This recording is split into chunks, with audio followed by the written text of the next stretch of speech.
राधे राधे सभी को, जय श्री कृष्ण। आज हम आपको सुनाने जा रहे हैं पुरुषोत्तम मास महात्म्य कथा। तो चलिए जानते हैं कथा के बारे में। सूत जी बोले, हे तपोधन, विष्णु और श्री कृष्ण के संवाद को सुन संतुष्ट मन नारद नारायण से पुनः प्रश्न करने लगे। नारद जी बोले, हे प्रभु, जब विष्णु वैकुंठ चले गए तब फिर क्या हुआ? कहीं आदि पुरुष कृष्ण और हरिसूत का जो संवाद है वह सब प्राणियों को कल्याणकर है। इस प्रकार प्रश्न सुन फिर भगवान बद्री नारायण जगत को आनंद देने वाला बृहत आख्यान कहने लगे। श्री नारायण बोले, तदंतर विष्णु बड़े प्रसन्न होकर बैकुंठ गए और वहां जाकर हे नारद अधिमास को अपने पास ही बसा लिया। अधिमास बैकुंठ में वास पाकर अत्यंत प्रसन्न हुआ और 12 मासों का राजा होकर विष्णु के साथ रहने लगा। 12 मास में मल मास का श्रेष्ठ मानकर विष्णु मन से संतुष्ट हुए। हे मुने, अंतर भक्तों के ऊपर कृपा करने वाले भगवान युधिष्ठिर और द्रौपदी की ओर देखते हुए कृपा करके अर्जुन से यह बोले। श्री कृष्ण बोले, हे राजदूषाल, हमको मालूम होता है कि तपोवन में आकर आप लोगों ने दुखित होने के कारण पुरुषोत्तम मास का आदर नहीं किया। वृंदावन की शोभा के नाथ भगवान प्रिय पात्र पुरुषोत्तम मास आप वनवासियों का प्रमाद से व्यतीत हो गया। भीष्म, द्रोणाचार्य, कर्ण के भय से संस्त मन आप सब लोगों ने भय और द्वेष से मुक्त होने के कारण प्राप्त पुरुषोत्तम मास का ध्यान नहीं किया। कृष्ण देवयान व्यासदेव से प्राप्त विद्या के आराधन में तत्पर रणवीर अर्जुन के इंद्रकील पर्वत पर चले जाने पर उनके वियोग से दुखित आप लोगों ने पुरुषोत्तम मास को नहीं जाना। अब यदि आप यह पूछे कि हम क्या करें, तो मैं यही कहूँगा कि भाग्य का अवलंबन करो।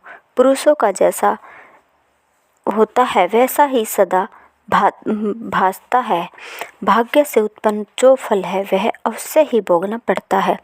सुख दुख भय कुशलता इत्यादि भाग्यानुसार ही मनुष्य को प्राप्त होते हैं।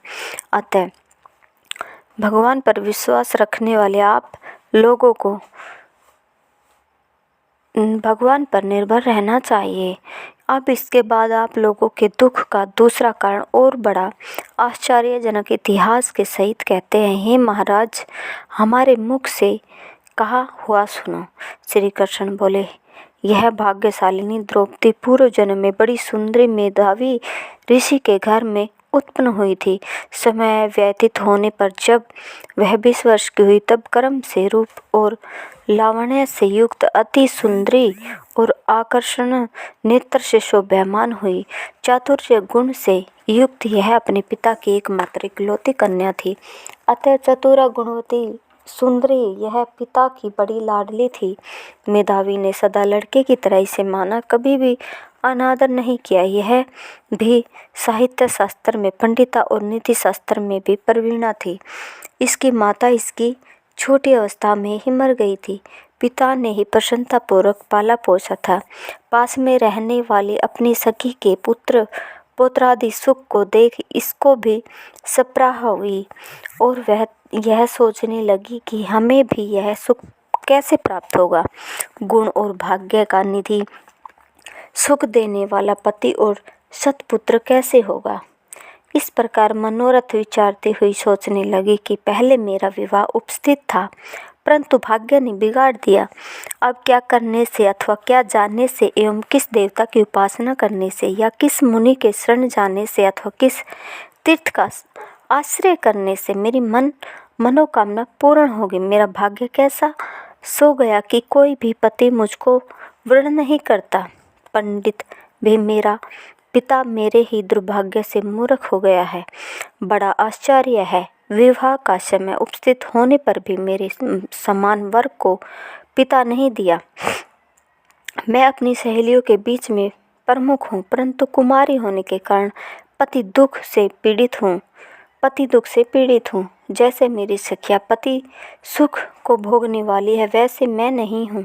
मेरी भाग्यवती माता क्यों पहले मर गई। इस प्रकार चिंता से व्याकुल कन्या मनोरथ रूप समुद्र के मोहरूप जल में निमग्न हो शोक मोह रूप लहरों से पीड़ित हो गई।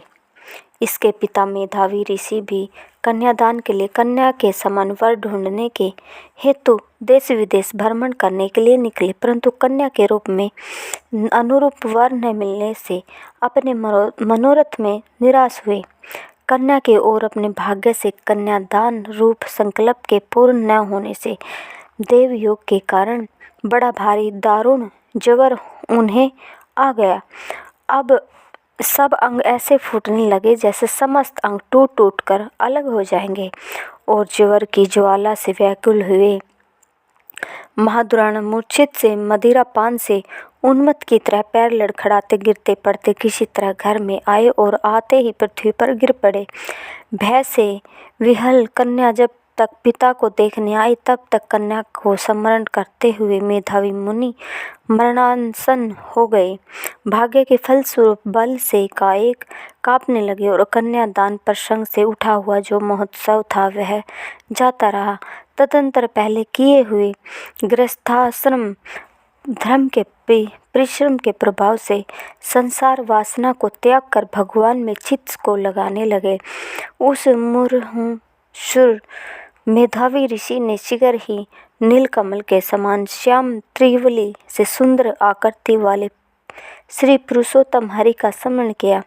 हे रास के स्वामी, हे राधारमण, हे प्रचंड भुजदंड से दूर से ही देवताओं के शत्रु दैत्य को मारने वाले, हे अति उग्र दावानल को पान कर जाने वाले, हे कुमारी गोपिकाओं के उतारे वस्त्रों को हरण करने वाले, हे कृष्ण, हे गोविंद, हरे मुरारी, हे राधेश, हे दामोदर, हे दीनानाथ, मुझ संसार में निमग्न की रक्षा कीजिए।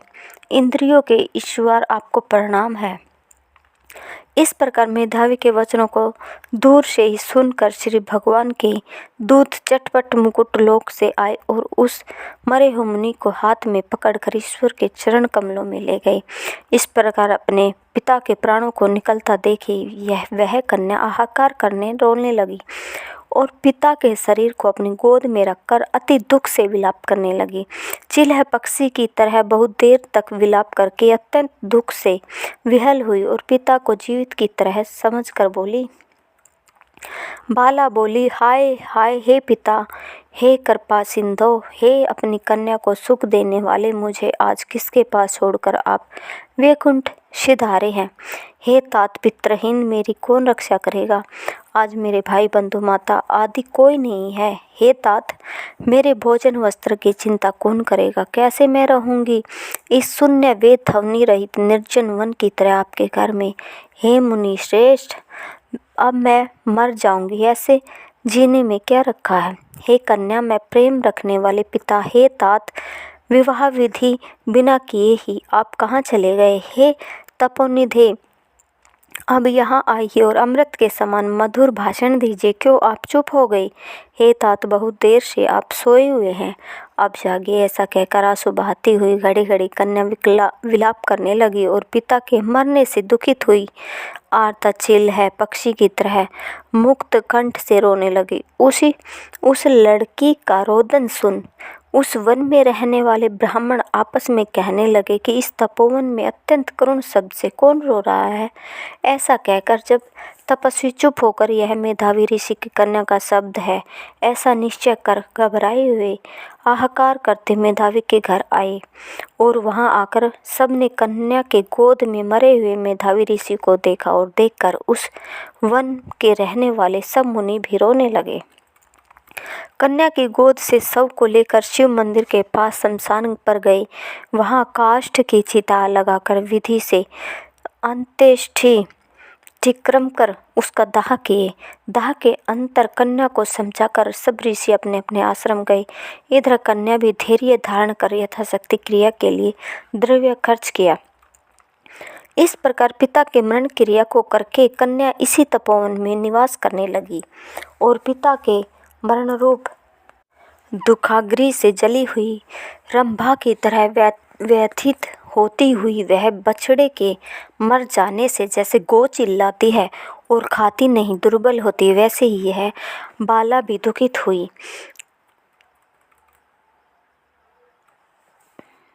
अगर आपको हमारी वीडियो पसंद आई तो कृपया लाइक शेयर सब्सक्राइब जरूर करें। धन्यवाद।